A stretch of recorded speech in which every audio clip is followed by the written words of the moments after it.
let's talk about that one thing every Etsy seller dreads. That first one-star review.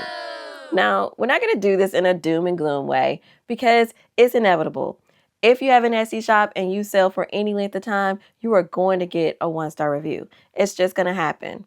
In my shop, my star rating is a 4.9. But even I have 1-star, 2-star, and 3-star reviews. Now, I have more 4 and 5 stars, which is why my rating is so high, but I do get the occasional 1-star review. So let's talk about it, because as a new seller, I don't want you to be worried about it. I do want you to pay attention, because if you find out that you have a quality issue or a customer service issue, you need to be able to fix that.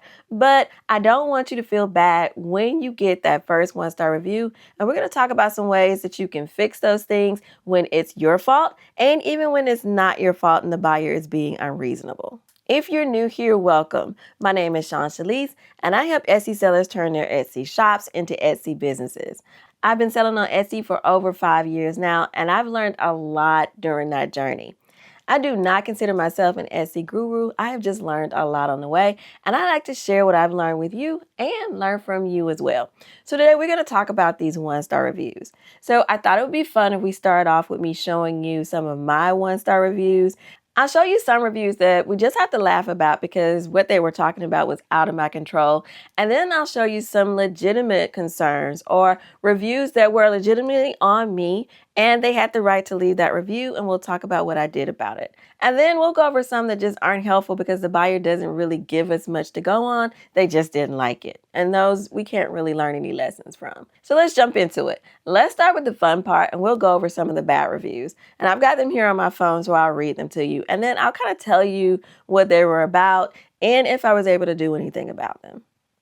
Okay, this first one says, it shows a hoodie. It is not. Owner won't give me a refund. So I picked this one first because this is something that I'm kind of going back and forth about. And for those of you that are new here, I sell t-shirts, sweatshirts, and hoodies. So I'll have a design that I will put on a t-shirt, a sweatshirt, and a hoodie. And I will have all of those different shirt types in one listing. So my main photo might be of a hoodie, but then when you choose your size, you can choose a medium t-shirt or medium sweatshirt or medium hoodie. So you can choose what type of shirt you want. And Etsy only gives you 2 variation boxes. So one of my variation boxes I always use for color. And then the other one I'll do a size and a shirt type if it's that type of listing. Now, what I'm learning is some buyers only look at that first picture. And if it shows a hoodie, they think they're buying a hoodie. Never mind all of the different choices that are in the drop-down box. I noticed that some will just choose the one, they'll see a size and they'll just choose a size that has the lowest price. I don't know, but I know they get confused. So I've been thinking about taking those listings apart. And if it's a hoodie, put a hoodie over here. If it's a sweatshirt, put a sweatshirt over here. But a lot of times I like to keep those grouped into one listing because I can get more sales in that one listing. That one listing will get more traction. So it's kind of 6 in one hand, half a dozen in the other. But so let's talk about this review. So again, he thought he was buying a hoodie, but he purchased a sweatshirt. And usually what I'll do is I will reach out to the person after I see that review and I will say, hey, I see that you thought you were buying a hoodie. I'll give a screenshot and so they can see what they really purchased, like a screenshot from my Etsy backend, so they don't think that I'm just making this up. So what I will do is I will offer to do an exchange, and it's really not an exchange. It's more of a return because I allow them to return the shirt that they don't want. I give them a refund minus shipping for that shirt, and then they can rebuy the one that they want. But in this case, I did reach out and allow him to return the shirt that he didn't want. And I gave him a refund, but he did not go back and change the review. And you're going to have to get used to that happening. I will always ask, hey, do you mind going and updating the review if I provided you excellent customer service? You don't have to say that you like the shirt, but at least say that I was able to work with you. You got your money back. I made you feel better in this process. And a lot of times my buyers will go in and make those changes, and sometimes they won't. So that's just something that you're going to have to get used to or be ready for, but always try to make the buyer happy. That is my end goal. Even if I get an unreasonable review, which this one may or may not have been, just depends on how you look at it, my ultimate goal is to make that buyer happy. So let's go into another one. Now, this one is one that kind of made me laugh. So this one, a person bought a blank t-shirt. So I sell blanks in my shops. I sell a lot of comfort color shirts, the plain ones and the ones with the pocket. And I sell a lot of Bellas and V-necks. So this person bought a comfort color 60-30 shirt, the one with the pocket. And they are 5'2", and they bought a size extra large. How do I know this? Because they said it in the review. So when they wrote their first review, it was something like, I'm 6'2", and the shirt was too long and it doesn't fit well, which, okay, is valid. Everybody's got different body types. Shirts are not going to fit the same way on everybody. They gave me a 1-star review because the shirt really doesn't fit the way they want it to fit on them, even though I have hundreds of customers that love the shirts and the shirts fit okay. So to me, it's kind of subjective and not deserving of a 1-star review. But okay, I get it. So I email the customer and I say, I'm so sorry, it didn't fit right. The comfort color shirts, they do fit a little oversized and baggy. And, I'm sorry that it doesn't fit the way you would like it to fit. I offered to give them a refund. Hey, you can send it back because it doesn't fit like you like it. And do you mind going and updating a review if I have taken care of you? Well, the funny thing about this one is they never responded to me, but I did notice that they went in and changed their review. So remember, the first review says I'm 5'2" and it fits too long. So now they changed it and went to too long, tacky, good for sleeping. So I guess they didn't really appreciate the email or even want to go as far as just trying to get their money back and just saying something like, I didn't like the shirt, but the seller took care of me. So this one, I'm just going to have to eat this 1-star review because it's nothing that I can do about it. Now, it's also nothing that I could have changed about the comfort color shirts. They are made how they made. They fit how they fit. And I understand it might not be a great fit for you, but 1-star review.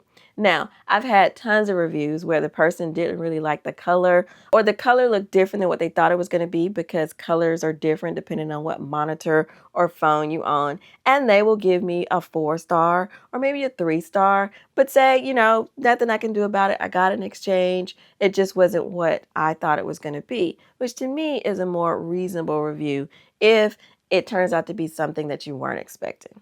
Now let's do one more because it's a different kind of buyer. So for this customer, they bought about 4 or 5 Bella Canvas 3005 V-neck t-shirts in various colors. When they reached out to me to let me know, first they gave a 1-star review. I reached out to see if I can help them. When I talked to them, they said things like, hey, the color is not what I like. I just don't like these shirts. And they asked me what my refund policy was. I explained my refund policy, which is I will take it back if it's not a custom item, and I'll give you a refund minus the shipping. If the item is defective, then I will give you a full refund. And after they heard my refund policy, then it was, well, the seams are bad on all of these. They aren't sewn correctly. Now, granted, there are defects that you get from the manufacturers. There can be a bad seam. But a bad seam on 4 or 5 shirts and all of them have bad seams in the same place? Not necessarily, because they're all different colors. So they weren't sewn in the same batch. So now it seems like, hey, I want the refund and I don't want to pay for any of the shipping. Now, that's something that you're going to have to get used to. Customers are going to try to get over on you. But my goal is to provide excellent customer service. And what I do is as soon as they said bad seams, I gave them a full refund because even though I know that, they were kind of, pushing for all of the money. So I just want you to get used to that. And did they go and change their review? No, they did not. And again, just something that I had to eat. I had to eat that bad review. The goal here is for me to get enough good reviews, which I do, So the bad reviews do not tank my average. And as long as you are getting those good reviews and making the majority of your customers happy, then you can sit back and kind of chuckle a little bit when you get some bad reviews that were really out of your control. So we've talked about some of the bad reviews that were a little bit unreasonable, but let's talk about when the customer is actually right, because we're not perfect. My shop is not perfect. We make mistakes, and our goal is if we make a mistake, we will make it right. And I stress that. So let's go into some reviews from my shop where we really did make a mistake, and let's talk about how we fixed it. The number one takeaway here is when you make a mistake, take accountability for that mistake.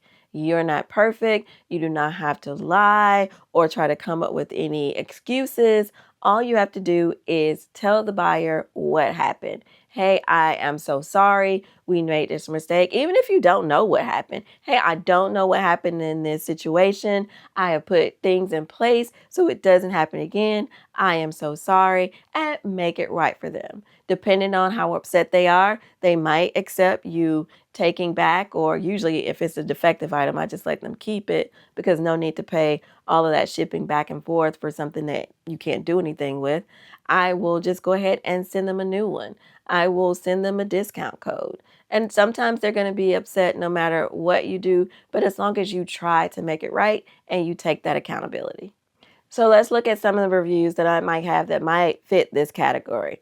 So the first one here, the buyer purchased a G180 sweatshirt in military green, and they say they gave me the wrong item. Now, I'm not sure what we sent them, but if we gave them the wrong item, what I did was immediately reach out to them, let them know that I will send them the correct item.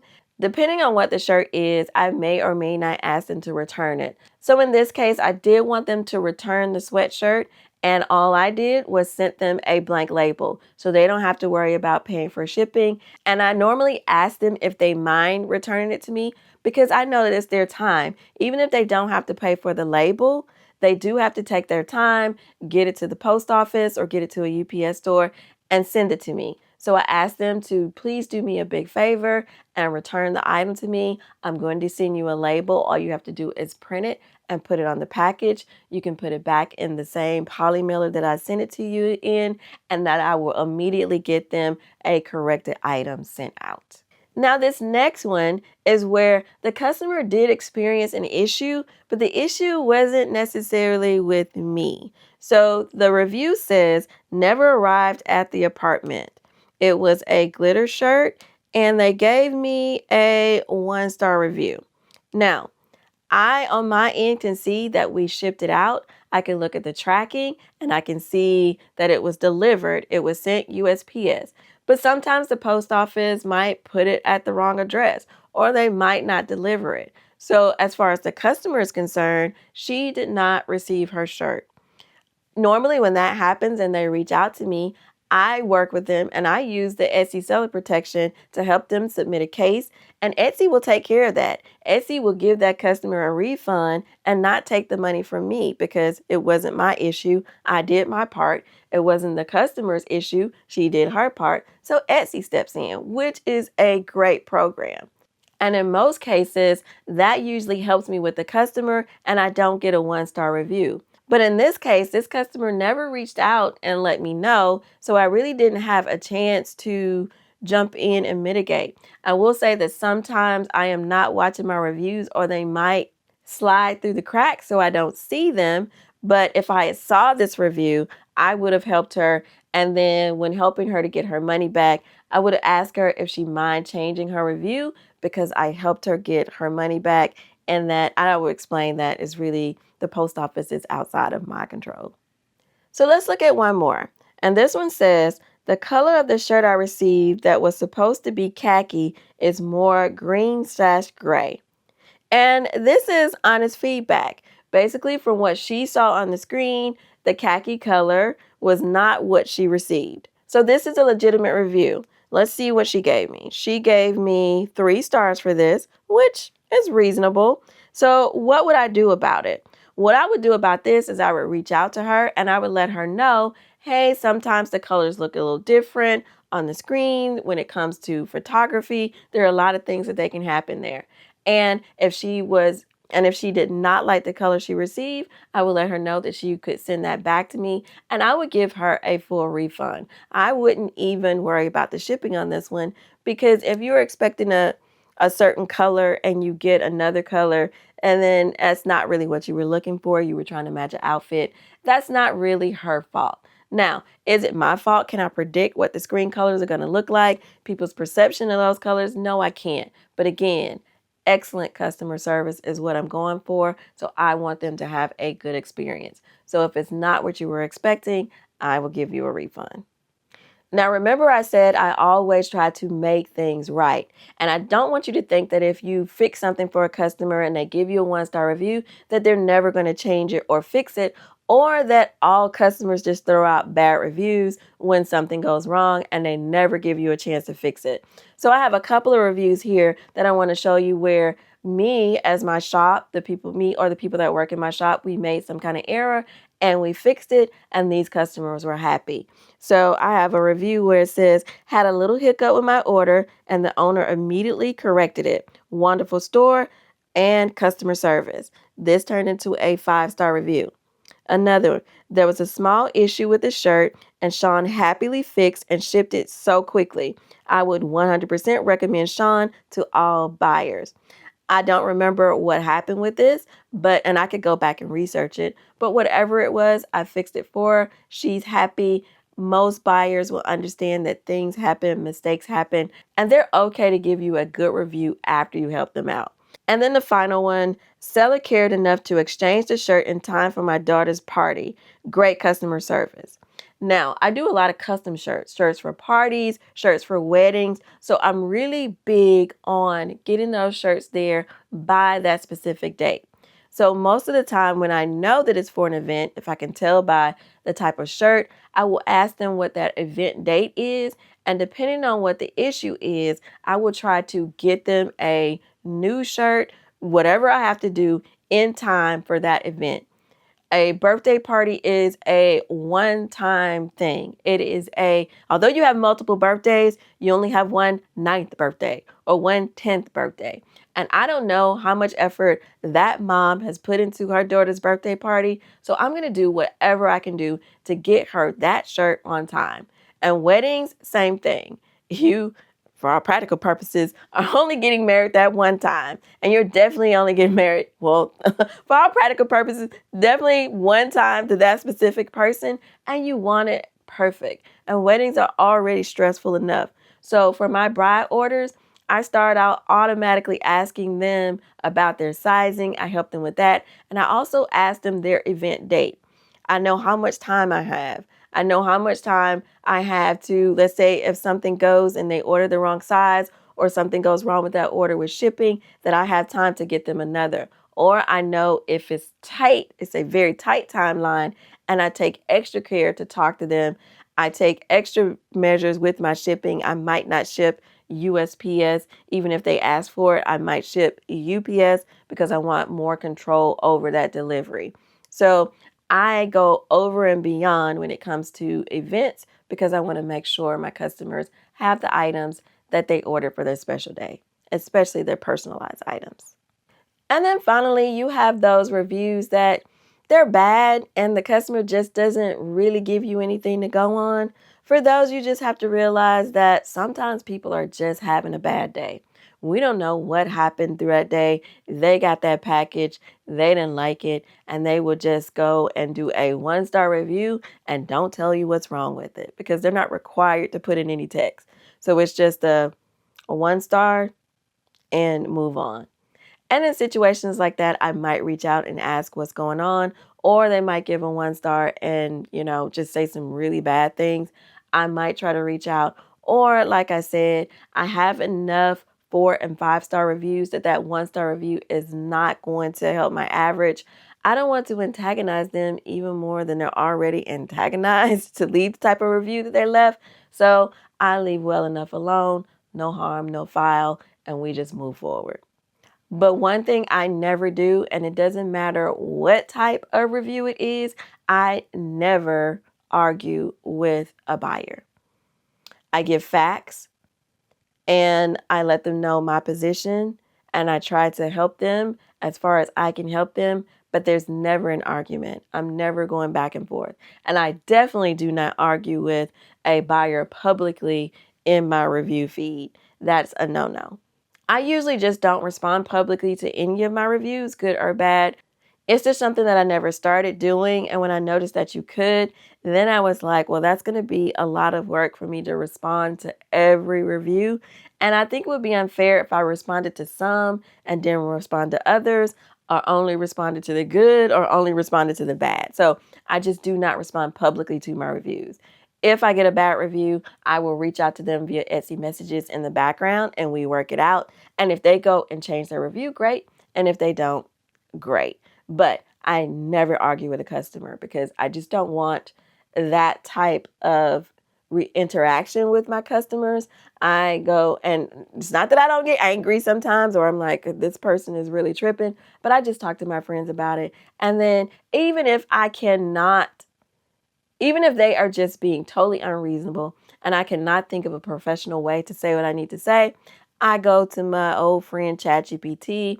I type in the situation. I type in how I'm feeling about it. I type in the results of what I'm going to do, whether they can get a refund or they can't get a refund, if there's something I can do or there's nothing I can do. I give that to Chat and let it give me a nice, beautiful, professional response, and then we move on from there. But no back and forth, no unprofessionalism when I'm dealing with my customers because, again, it's that excellent customer service that I'm going for.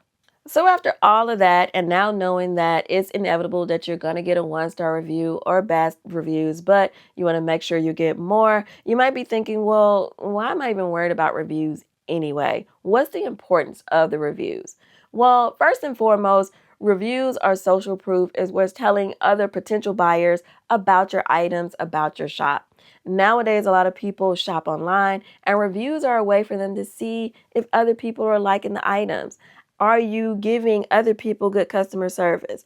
Do people like your shop? And they use reviews for that. So it's very important that you get good reviews. On Etsy, good reviews are going to help you rank in the Etsy algorithm. So they're going to help your listings be shown to more people. It's one of the major ranking criteria for your listings. When you put out a new listing, one of the things you're really trying to do is get some sales and get some reviews. So the Etsy algorithm knows that this is a good item and it pushes it out to more people. So it's imperative that you do get those good reviews. Another thing is your reviews count against your star seller status. Now, a lot of people might call star seller a vanity metric, but I don't. I think it's a very important metric. I think it's an important metric on Etsy because it really keeps your shop safe when Etsy starts doing weird stuff and doing weird stuff with automations and shutting down shops and doing things. I think you get a little bit more power or a little bit more of a safety net if you're a star seller because the Etsy system knows that you are getting sales. It knows that you are taking care of your customers. It knows that you are messaging them in time because to be a star seller, you have to respond to 95% of your customers within 24 hours and make sure you are shipping out on time because to be a star seller, you have to ship 95% of your orders out on time by that processing time that you set. So if you're a star seller, you are doing what you're supposed to do and you are following the rules. So making sure you get those reviews and you're meeting the criteria of having that 4.8 review rating, it shows that you are a good seller. So I think that is an important thing. So star seller for me, not vanity. You want to go for that. So reviews are very helpful to your shop as a whole. It's going to make your listing show up. It's going to let Etsy know that you are a reputable seller, and it's going to give potential buyers that social proof so they know that your other buyers are liking your items. So if you clicked on this video because you just got your first 1-star review, I want to tell you, you are not alone. It happens to every Etsy seller. You put your heart, your soul, your time, your sweat in your Etsy shop, and I know you want every order that goes out to be perfect, but things happen. And I know it hurts. A 1-star review does hurt, especially your first one. But just know you're not alone. Do everything that you can do to try to make that right. But after that, it's time to step away and start focusing on your other customers and making sure you're giving them that great customer service and giving them great products. And definitely don't start doubting your business or your ability. Don't let one angry customer or disgruntled customer or just a rude customer, don't let that customer ruin your entire business. You're going to have thousands of happy customers that are going to like the product that you're making, and they're going to give you great reviews. So don't let one bad apple just spoil everything for you.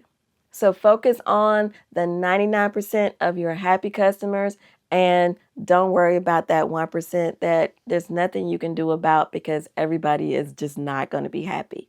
Your mindset is going to play a big part in you having a successful Etsy business, and you can't let a rude customer or bad experience just taint everything for you. So I know it hurts, but we're going to take a deep breath and we're going to move forward. And we're not going to let that one bad review bother us, because you got this. So now I want to hear from you, my other Etsy sellers out there. Now, if this was your first 1-star review, it hurts. But after you get a couple and you've been in business for a while, they kind of roll off, and some of them are just plain funny. So I want to hear your stories. Tell me about your funniest or your most frustrating 1-star review or bad review on Etsy. Let's talk about that in the comments, because I just want to see if you guys get or see some of the things that I see, and some of you might see worse depending on what you're selling. So let's drop those in the comments and just have a little fun with it. We got to flip it around. We got to turn lemons into lemonade, and as a community support each other through these sometimes crazy reviews. If you found this video helpful, go ahead and like this video and subscribe to my channel. I put out new Etsy content every week, and I'd love to have you back so we can talk again. Thanks for watching, and I'll see you in the next video, which is always right here.